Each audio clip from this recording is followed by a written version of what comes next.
शिव पिता का सत्य ज्ञान एक दुनिया नहीं लाएगा, एक दुनिया नहीं लाएगा। आत्म जागृति का संदेशा घर घर में पहुंचाएगा, घर घर में पहुंचाएगा। योगी बनो पवित्र बनो, योगी बनो पवित्र बनो। शिव पिता का सत्य ज्ञान एक दुनिया नहीं लाएगा, एक दुनिया नहीं लाएगा। योगी बनो पवित्र बनो, योगी बनो पवित्र बनो।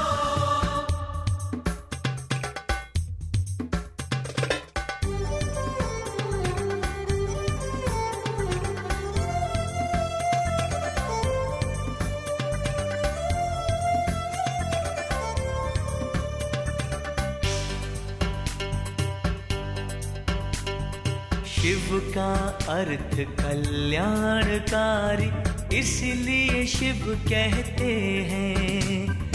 ब्रह्मा तन में होते अवतरित, जग परिवर्तन करते हैं। अविनाशी सुख शांति के लिए विश्व को दिशा दिखाएगा। आत्म जागृति का संदेशा घर घर में पहुंचाएगा, घर घर में पहुंचाएगा। योगी बनो पवित्र बनो, योगी बनो पवित्र बनो।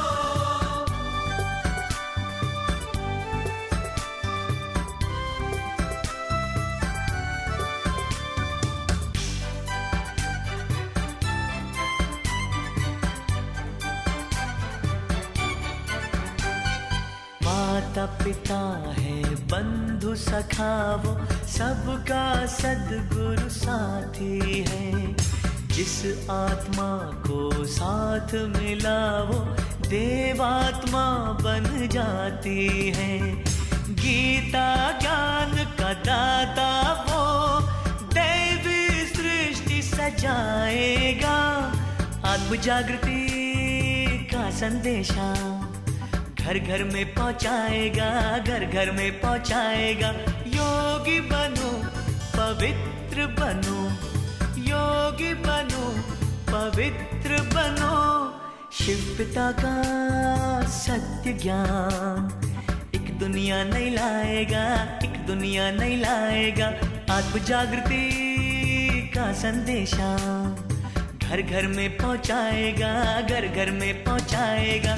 योगी बनो पवित्र बनो, योगी बनो पवित्र बनो, योगी बनो पवित्र बनो, योगी बनो पवित्र बनो।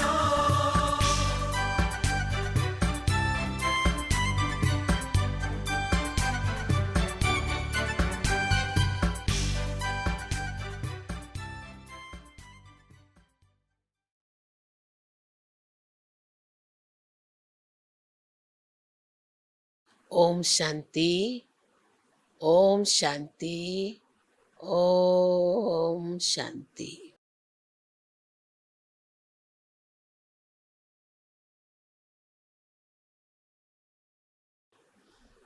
प्राण प्यारी बाबा को आज को यो वाणी 2077 भाद्र 18 गते बिहिबार, तदनुसार 3/9/2020। बाबा भन्नुहुन्छ, मीठे बच्चे, याद द्वारा सतो प्रधान बन्नुका साथ साथै पढाइ द्वारा कमाई जमा गर्नु छ। याद द्वारा सतो प्रधान बन्नुका साथ साथै पढाइ द्वारा कमाई जमा गर्नु छ। पढाइको समय बुद्धि यताउता नभागोस्। न बाबा भन्दै हुनुहुन्छ, याद गरेर बाबालाई याद गरेर हामी सतौ प्रधान बन्छौँ र पढाइ पढेर हामी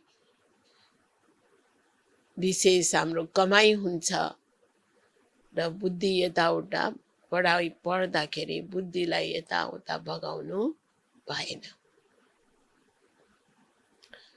बाबा प्रश्न गर्नुहुन्छ, तिमी डबल अहिंसक अज्ञात योद्धाहरूको कुन चाहिँ विजय निश्चित छ र किन?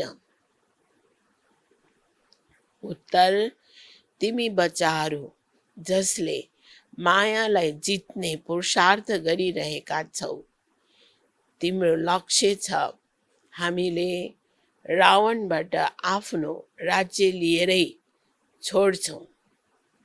ड्रामामा यो युक्ति पनि रचिएको छ, तिम्रो विजय निश्चित छ किनकि तिमीसँग साक्षात् परमपिता परमात्मा हुनुहुन्छ। तिमीले योग बलद्वारा विजय प्राप्त गर्छौ। मन भावको महामन्त्रबाट तिमीलाई राजाई मिल्छ। तिमीले आधा कल्प राज्य गर्छौ।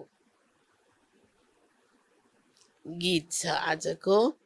मुखड़ा देख ले प्राणी जरा दर्पण में, पाप है कितना पुण्य है कितना। ओम शान्ति। बच्चाहरू जब सामुन्ने बस्छन् तब सम्झन्छन् वास्तवमा हाम्रो कुनै साकार टिचर हुनुहुन्न। हामीलाई पढाउने ज्ञानको सागर बाबा हुनुहुन्छ। यसमा त पक्का निश्चय छ। उहाँ हाम्रो पिता पनि हुनुहुन्छ। जब पढ्छौँ तब पढाइमा ध्यान हुन्छ।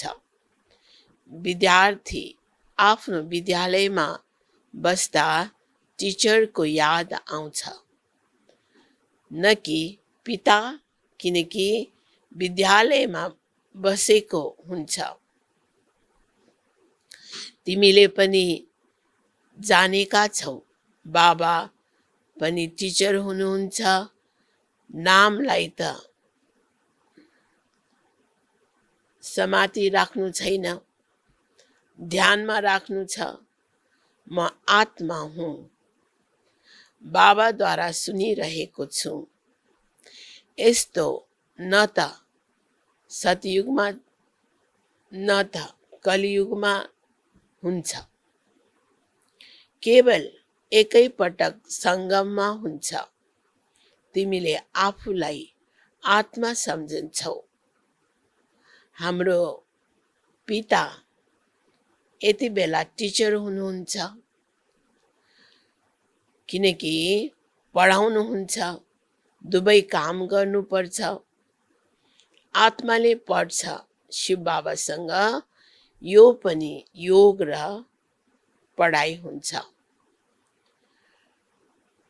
पढ्छ आत्माले, पढाउनुहुन्छ परमात्माले। जब तिमी सम्मुख हुन्छौ यसमा अरू धेरै फाइदा हुन्छ, हैन? परमात्मालाई सम्मुख राखेर हामी जब पढ्छौँ त हामीलाई धेरै फाइदा हुन्छ। धेरै बच्चाहरू राम्ररी यादमा रहन्छन्। कर्मातीत अवस्थामा पुगेपछि त्यो पनि पवित्रताको ताकत प्राप्त भए जस्तै हो। तिमीले जानेका छौ शिव बाबाले हामीलाई पढाउनुहुन्छ। यो तिम्रो योग पनि हो, कमाई पनि हो, हैन? जब हामी पढाइ पढ्छौँ त्यतिखेर बाबाको यादमा बाबाले मलाई पढाइराख्नुहुन्छ, राख्नुभएको छ भनेर यस्तो स्मृतिमा राख्दा यो पनि एक प्रकारको योग हो। यसमा हाम्रो कमाई पनि छ। आत्मालाई नै सतो प्रधान बन्नु छ। तिमी सतो प्रधान पनि बनिरहेका छौ, धन पनि लिइरहेका छौ। आफूलाई आत्मा अवश्य सम्झिनु पर्छ। बुद्धि भाग्न हुँदैन। यहाँ बस्दा बुद्धिमा यो रहोस्। शिव बाबा पढाउनको लागि टिचरको रूपमा आउनुहुन्छ। उहाँ नै ज्ञानको सागर हुनुहुन्छ। हामीलाई पढाइरहनु भएको छ। बाबालाई याद गर्नु छ। सुदर्शन चक्रधारी पनि हामी नै हौ। लाइट हाउस पनि हौ। हेर्नुहोस्, बाबाले हामीलाई कति धेरै वरदान दिनुभएको छ हैन। बाबा पढाइरहनु भएको छ, बाबालाई याद गर्नु छ, अनि सुदर्शन चक्रधारी पनि बन्नु छ, र हामी लाइट हाउस पनि हौ। यो सबै के हुन् त? वरदान। एउटा आँखामा शान्तिधाम, अर्को आँखामा जीवन मुक्तिधाम छ। यी आँखाको कुरा होइन, आत्माको तेस्रो नेत्र भनिन्छ। अहिले आत्माहरूले सुनिरहेका छन्। जब शरीर छोड्छन्, आत्मामा यो संस्कार जान्छ। अहिले तिमीले बाबासँग योग लगाउँछौ। सतयुगदेखि लिएर तिमी वियोगी थियौ, अर्थात् बाबासँग योग थिएन हैन। सतयुगमा उत्रेपछि त आएपछि त हामी फेरि बाबालाई बिर्सिहाल्छौँ। अहिले तिमी योगी बन्छौ, बाबा समान। योग सिकाउनेवाला हुनुहुन्छ ईश्वर, त्यसैले उहाँलाई भनिन्छ योगेश्वर। तिमी पनि योगेश्वरका बच्चा हौ। उहाँले योग लगाउनु पर्दैन। उहाँ हुनुहुन्छ योग सिकाउने परमपिता परमात्मा। तिमी एक एक योगेश्वर योगेश्वरी बन्छौ, फेरि राज राजेश्वरी बन्छौ। उहाँ हुनुहुन्छ योग सिकाउने ईश्वर। स्वयं सिक्नुहुन्न, सिकाउनुहुन्छ। अब बाबा त स्वयं ज्ञानको सागर हुनुहुन्छ, सर्वशक्तिवान हुनुहुन्छ, गुणको भण्डार हुनुहुन्छ। त उहाँले नै हामीलाई साथ लिएर बाबाको सबै शक्ति प्रदान गर्नुहुन्छ। र उहाँले त सिक्नुपर्ने कुरै आएन। बाबा भन्नुहुन्छ कृष्णको आत्माले नै अन्त्यको जन्ममा योग सिकेर फेरि कृष्ण बन्छ। त्यसैले कृष्णलाई पनि योगेश्वर भनिन्छ। हेर्नु कति गुह्य कुरा छ। स्वयं श्री कृष्ण पनि यस पुरुषोत्तम संगम युगमा यो ज्ञान र योग सिकेर सतयुगमा सतयुगको प्रथम महाराज कुमार बन्नुहुन्छ।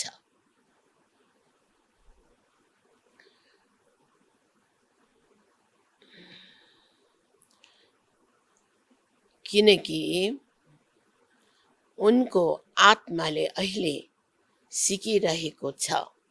योगेश्वरसँग योग सिकेर कृष्ण पद पाउँछ।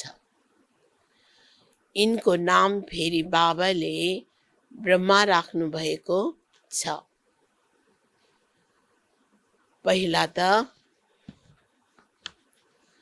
लौकिक नाम थियो, फेरि मर्जिबा बनेका हुन् हैन। लौकिक नामले ब्रह्मा बाबालाई लेखराज दादा भनेर पुकारिन्छ। त शिव बाबा प्रवेश गरे पश्चात नै त्यस रथलाई प्रजापिता ब्रह्माको नाम दिएको छ। आत्मालाई नै बाबाको बन्नु छ। बाबाको बन्यो, त्यसैले मर्यो नि। तिमीले पनि बाबाद्वारा योग सिक्छौ। यी संस्कारबाटै तिमी जान्छौ शान्तिधाममा। फेरि प्रारब्धको नयाँ पार्ट इमर्ज हुन्छ। त्यहाँ यी कुरा याद रहँदैन। यो कुरा अहिले बाबाले सम्झाउनुहुन्छ। अहिले पाठ पुरा हुन्छ, फेरि पहिलाबाट सुरु हुन्छ। जसरी बाबालाई संकल्प उठ्यो, म जाउँ, हैन? परमधामबाट चाहिँ शिव बाबालाई संकल्प उठ्छ कि म अब सृष्टिमा जाउँ भनेर। बाबा भन्नुहुन्छ म आउँछु र मेरो वाणी चल्न सुरु हुन्छ। जसरी शिव बाबा ब्रह्मा बाबाको तनमा आउनुहुन्छ अनि सोतने शिव बाबा ब्रह्माको मुख कमलद्वारा बोल्नुहुन्छ। त्यहाँ त शान्तिमा हुन्छु। फेरि ड्रामा अनुसार उहाँको पाठ सुरु हुन्छ। आउने त संकल्प उठ्छ, फेरि यहाँ आएर पाठ खेल्छु। तिम्रो आत्माले पनि सुन्छ। नम्बरबार पुरुषार्थ अनुसार कल्प पहिला जस्तै दिन प्रतिदिन उन्नति पनि हुँदै जान्छ। एक दिन तिमीलाई धेरै राम्रो हल पनि मिल्छ, जुन हलमा धेरै ठुला बडा मानिसहरू पनि आउने छन्। सबैसँगै बसेर सुन्छन्। दिन प्रतिदिन धनवान पनि कंगाल हुँदै जान्छन्। पेटभित्र पस्छ। यस्तो आपद आउनु छ, मुसलधार बर्सात हुन्छ अनि सारा खेती आदि पानीमा डुब्छ। प्राकृतिक प्रकोप त आउनु नै छ। विनाश हुन्छ। यसलाई भनिन्छ प्राकृतिक विपदा। बुद्धिले भन्छ विनाश अवश्य हुन्छ। हामी सबैलाई यो निश्चित छ कि विनाश निश्चित हुन्छ। त्यतातिरको लागि बमहरू पनि तयार छन्। प्राकृतिक विपदा आदि फेरि हुन् यहाँको लागि, त्यसमा धेरै हिम्मत चाहिन्छ। अंगदको पनि उदाहरण छ नि, उनलाई कसैले हल्लाउन सकेन। यो अवस्था पक्का बनाउनु पर्छ। म आत्मा हुँ, शरीरको भान टुट्दै जाओस्। बाबाले हामीलाई शरीरबाट डिट्याच हुनको लागि भन्दै हुनुहुन्छ।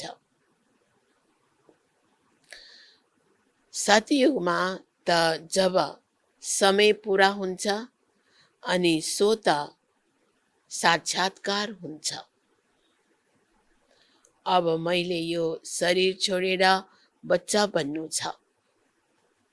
बाबाको भनाइ के छ त, जसरी आयु पूरा भएपछि, सत्यको कुरा गर्दै हुनुहुन्छ, आयु पूरा भएपछि उसलाई संकल्प आउँछ कि अब म यो शरीर छोडेर अब बच्चा भएर जन्म लिन्छु। र त्यहाँ साक्षात्कार पनि हुन्छ, फलाना ठाउँमा गएर जन्म लिन्छौ भनेर। एक शरीर छोडेर अर्कोमा प्रवेश गर्छन्। सजाय आदि त त्यहाँ केही पनि हुँदैन। किन हुँदैन त? किनकि त्यहाँ कुनै विकर्म नै हुँदैन। दिन प्रतिदिन तिमी निकट आउँदै जान्छौ।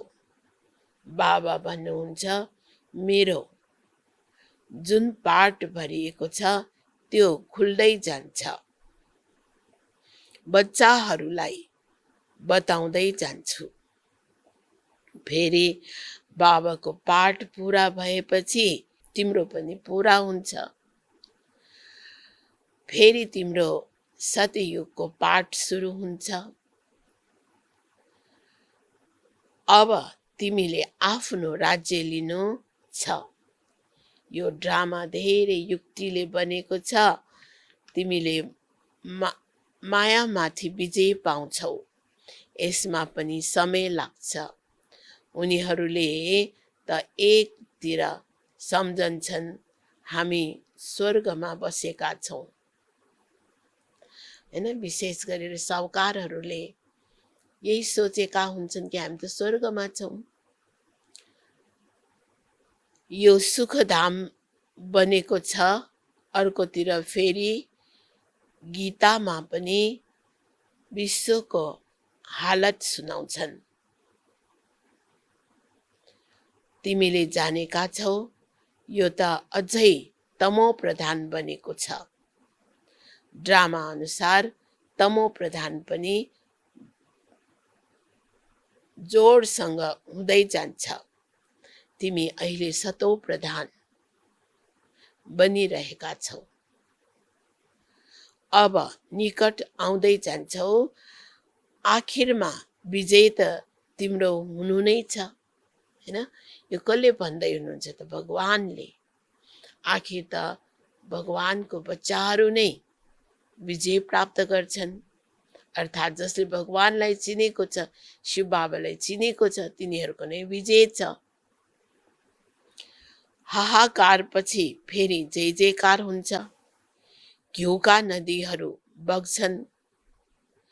त्यहाँ घिउ आदि किन्नु पर्दैन। सबैसँग आफ्नै फर्स्ट क्लास गाईहरू हुन्छन्। तिमी कति उच्च बन्छौ। तिमीले जानेका छौ विश्वको इतिहास भूगोल फेरि दोहोरिन्छ। बाबाले घिउको नदी बग्छ भन्नुभएको छ, मतलब अर्थ त्यहाँ घिउ प्रशस्त हुन्छ। बाबा आएर विश्वको इतिहास दोहोऱ्याउनुहुन्छ। बाबाले भन्नुभएको छ यो पनि लेखिदेऊ, विश्वको इतिहास भूगोल कसरी दोहोरिन्छ आएर बुझ्नुहोस्। जो होशियार हुन्छन् उनले भन्छन् अहिले कलियुग हो, अवश्य पनि सतयुग दोहोरिन्छ। कसैले त भन्छन् सृष्टिको चक्र लाखौं वर्षको छ। अहिले नै कसरी दोहोरिन्छ? यहाँ सूर्यवंशी चन्द्रवंशीको इतिहास त छैन। अन्त्यसम्म यो चक्र कसरी दोहोरिन्छ यो पनि जानेका छैनन्। यिनीहरूको राज्य अब फेरि कहिले हुन्छ? राम राज्यलाई जानेका छैनन्। अहिले तिम्रो साथमा बाबा हुनुहुन्छ। जतातिर साक्षात परमपिता परमात्मा बाबा हुनुहुन्छ उनीहरूको विजय अवश्य हुन्छ, हैन। महाभारतमा देखाउँछ नि, भले पाण्डव 5 जना मात्रै किन नहोस्, तर भगवान पाण्डव पक्षमा नै हुनुहुन्छ, धर्मको पक्षमा छ। तसर्थ फेरि अधर्मको के हुन्छ? विनाश हुन्छ। त विजय त पाण्डवकै हुन्छ।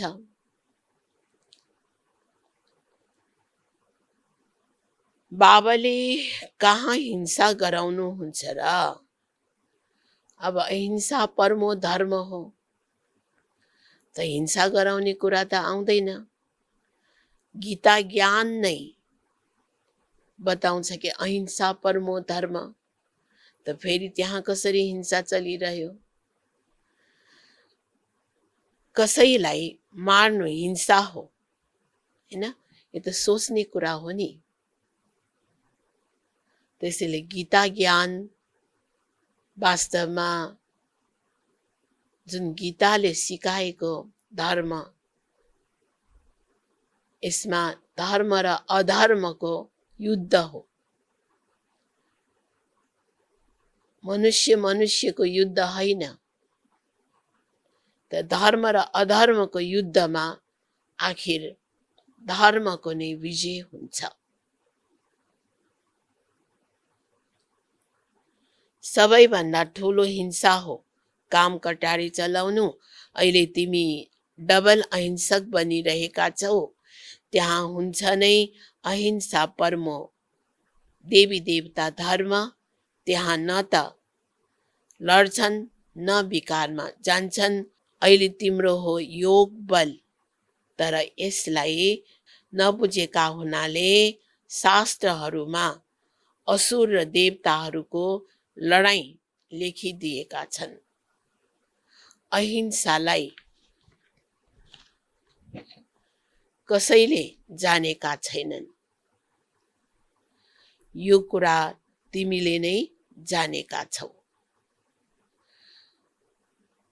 तिमी हौ गुप्त योद्धा, अज्ञात तर धेरै प्रसिद्ध। त्यसकारण गीताले हामीलाई अहिंसक योद्धा बनाएको छ, हिंसक योद्धा होइन। तिमीलाई कसैले योद्धा सम्झन्छ र? तिमीद्वारा सबैलाई मन मनाभवको सन्देश मिल्छ। यो हो महामन्त्र।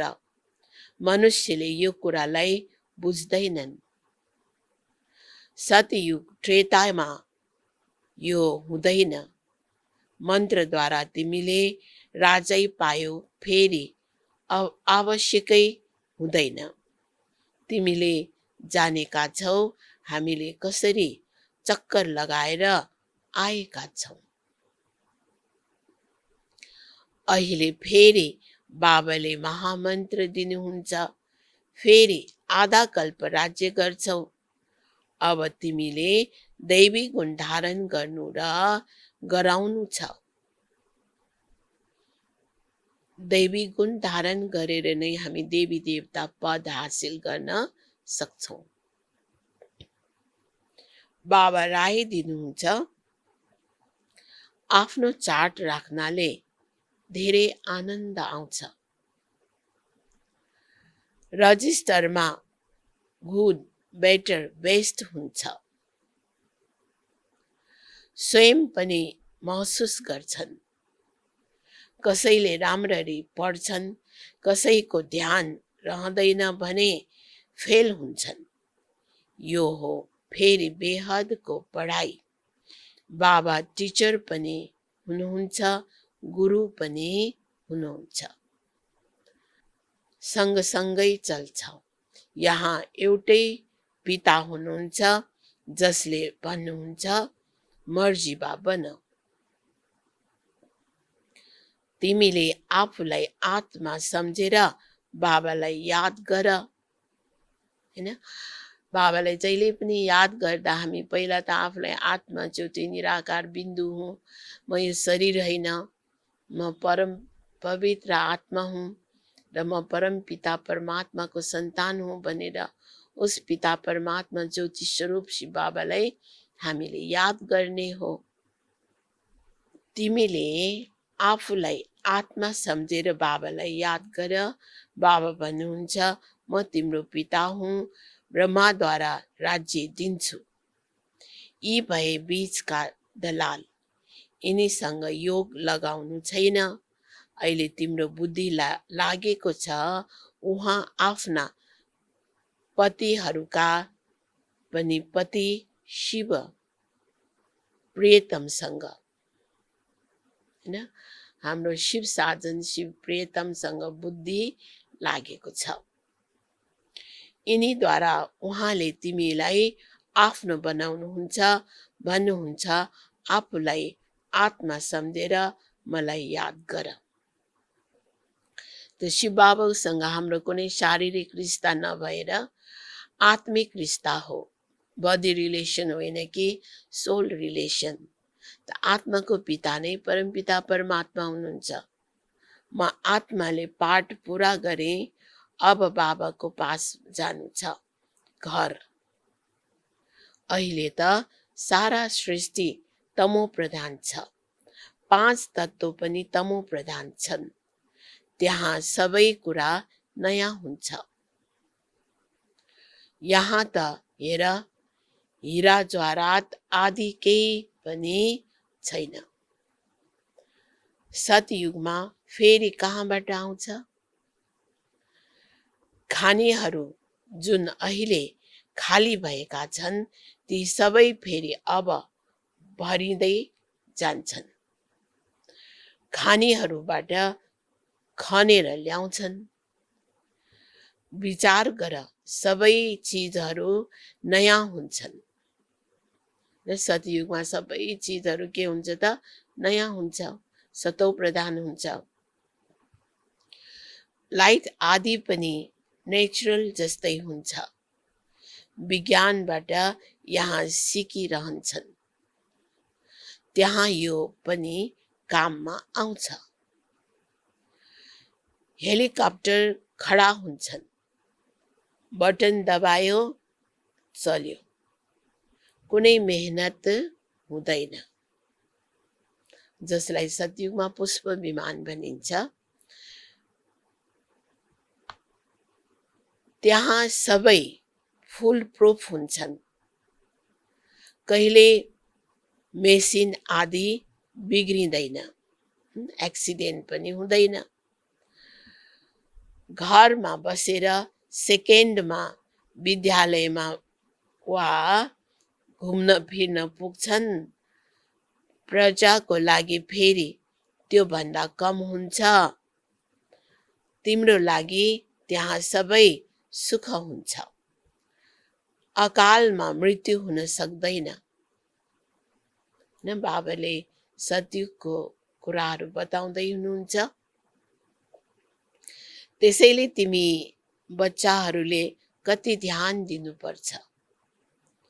मायाको पनि धेरै जोड हुन्छ। यो हो मायाको अन्तिम श्वास। लडाईँमा हेर कति मर्छन्। लडाईँ बन्द हुँदैन। कहाँ यति सारा दुनियाँ, कहाँ केवल एउटै स्वर्ग, कति फरक हुन्छ। त्यहाँ यस्तो कहाँ भनिन्छ र? गङ्गापति त पावनी हुन्। त्यहाँ भक्ति मार्गको कुनै कुरा हुँदैन। कहाँ? स्वर्गमा, सतयुगमा। यहाँ गङ्गामा हेर सारा सहरको फोहोर गइरहन्छ। मुम्बईको सारा फोहोर सागरमा बग्छ। भक्तिमा तिमीले ठुला ठुला मन्दिर बनाउँछौ। हिरा जवाहरातको त सुख हुन्छ नि। पाउने भाग सुख हुन्छ, बाँकी चौथाइ हुन्छ दुःख। आधा आधा भए त फेरि मजा नै हुँदैन, हैन? सारा सृष्टिको चक्रमा हामीले 4 भागमा 3 भाग सुख पाउँछौं र 1 भाग चाहिँ दुःख हुन्छ। किनकि अन्तिममा आएर हामी पनि खराब सङ्गतमा परेपछि हामीले गरेको कर्मको भोग त भोग्नु पर्छ, दुःख हुन्छ। तर 3 भाग चाहिँ पुरा पुरा हामी सुख पाउँछौं। बाबा भन्नुहुन्छ भक्ति मार्गमा पनि तिमी धेरै सुखी रहन्छौ। पछि आएर मन्दिर आदिलाई लुट्छन्। सतयुगमा तिमी कति धनवान थियौ। त्यसैले तिमी बच्चाहरूलाई धेरै खुसी हुनुपर्छ। लक्ष्य उद्देश्य त सामुन्ने खडा छ। माता पिताको त निश्चित छ। गायन गरिन्छ, खुसी जस्तो खुराक छैन। योगद्वारा आयु बढ्छ। अहिले आत्मालाई सोको दर्शन भएको छ। हामीले 84 को चक्कर लगाउँछौँ, यति धेरै पाठ खेल्छौँ। सबै कलाकार आत्माहरू तल आएपछि बाबाले सबैलाई लैजानुहुन्छ। शिवको बरियात भनिन्छ नि। यी सबै कुरा तिमीले जानेका छौ। नम्बरवार पुरुषार्थ अनुसार जति तिमी यादमा रहन्छौ त्यति खुसीमा रहन्छौ। दिन प्रतिदिन अनुभव गरिरहन्छौ, किनकि सिकाउनेवाला त उहाँ बाबा हुनुहुन्छ नि। यिनले पनि सिकाइरहन्छन्।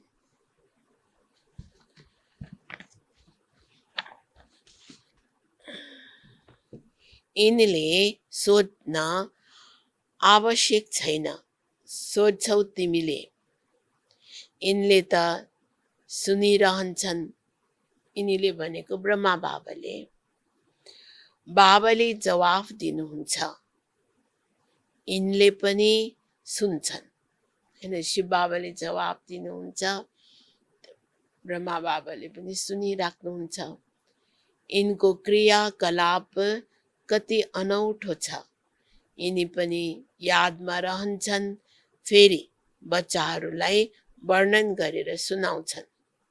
बाबाले मलाई खुवाउनुहुन्छ, मैले उहाँलाई आफ्नो रथ दिन्छु, त्यसैमा सवारी गर्नुहुन्छ भने किन खुवाउनुहुन्न? यो मानव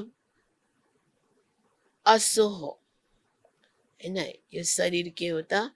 मानव अश्व हो। शिव बाबाको रथ हुँ।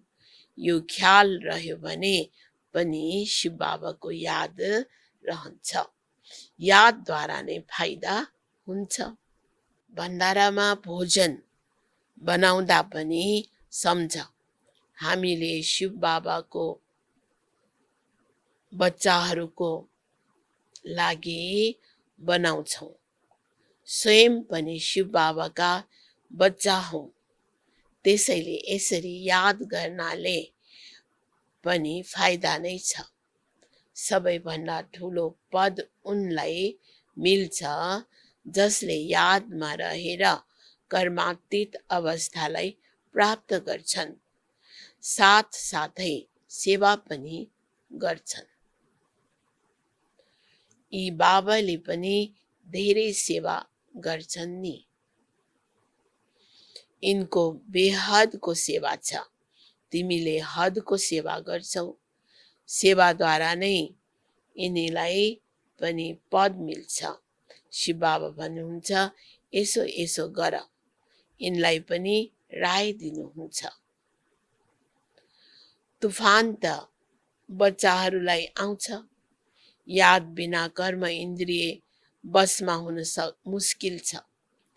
यादद्वारा नै बेडा पार हुनुहुन्छ। यो कुरा शिव बाबा भन्नुहुन्छ वा ब्रह्मा बाबा भन्नुहुन्छ। यो बुझ्न पनि मुस्किल हुन्छ।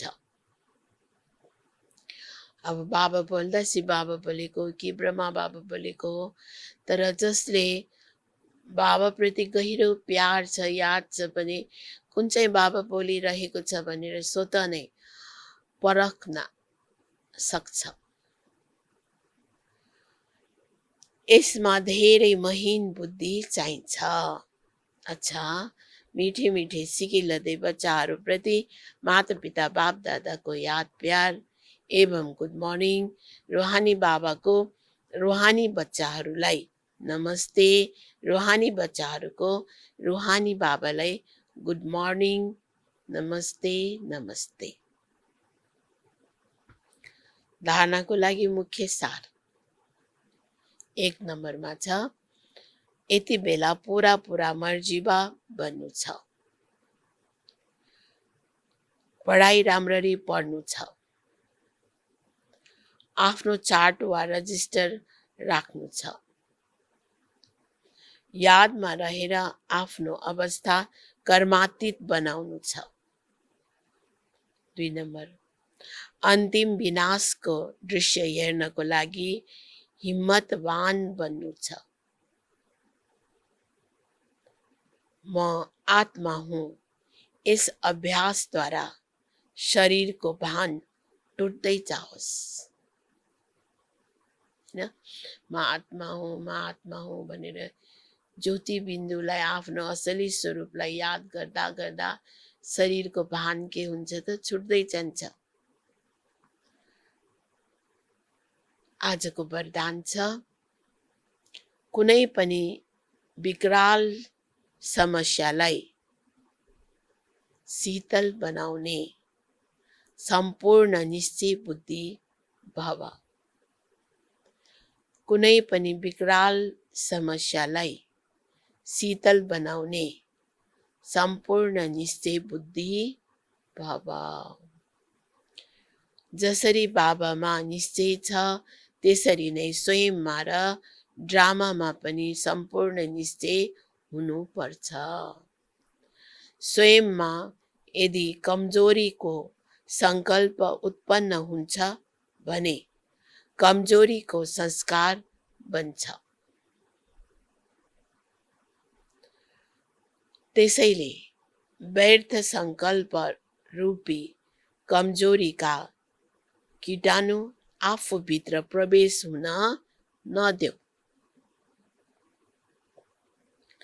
साथसाथै जुन पनि ड्रामाको सिन देख्छौ, हलचलको सिनमा पनि कल्याणको अनुभव होस्।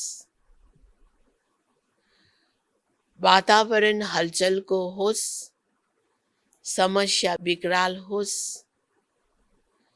तर सदा निश्चय बुद्धि विजयन्ती बन्यो भने विकराल समस्या पनि शीतल हुन्छ। स्लोगन छ आजको, जसको बाबा र सेवासँग प्यार छ उसलाई परिवारको प्यार स्वतः मिल्छ। जसको बाबा र सेवासँग प्यार छ उसलाई परिवारको प्यार स्वतः मिल्छ। ओम शान्ति, ओम शान्ति।